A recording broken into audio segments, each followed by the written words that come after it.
Hello viewers, welcome to my zoology. This is the month of April. The summer is at its peak. It is tough to go out and work. But most of us have chosen an easy and non-sustainable option to beat this heat. I hope you'd agree with me that we intend to sit in the air conditioner rooms and try to be comfortable. But are we really being comfortable? An AC leads to dry eyes, lethargy, dehydration, dry or itchy skin, headaches, respiratory issues, along with allergies, asthma, as well as chances for infectious diseases are among the most common health concerns associated with the use of air conditioners. At large, it also leads to global warming. It can raise the risk of sick building syndrome as well. Do you know that we have some wonderful alternatives for the air conditioners, which is safe in all respects?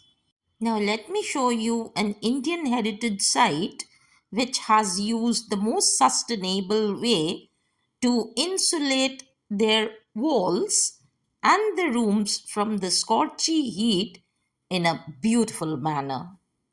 It's nothing very new, as these climbing creepers or tapestries were ubiquitous in the castles and in the churches of the late medieval and the Renaissance era.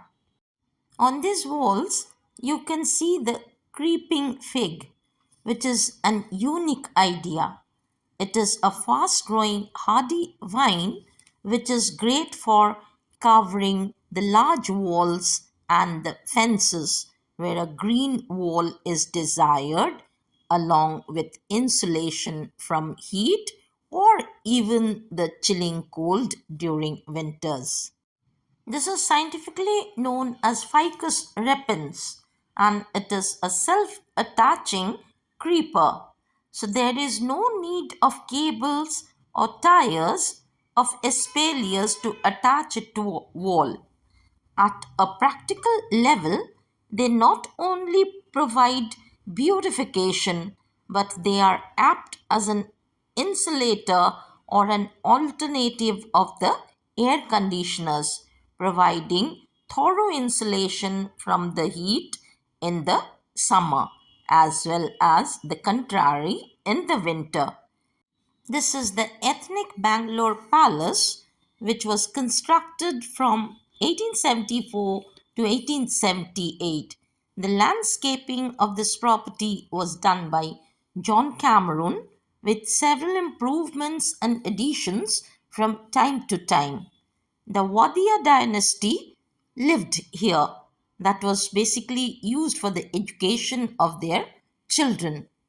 If we think in this sustainable way, our future will be much better. Ficus repens just needs regular trimming to stay, but works well both in regular sun as well as shade. Thank you for watching. If you still haven't subscribed to my channel, please do subscribe to it, share it with your friends, and do not forget to give it a like.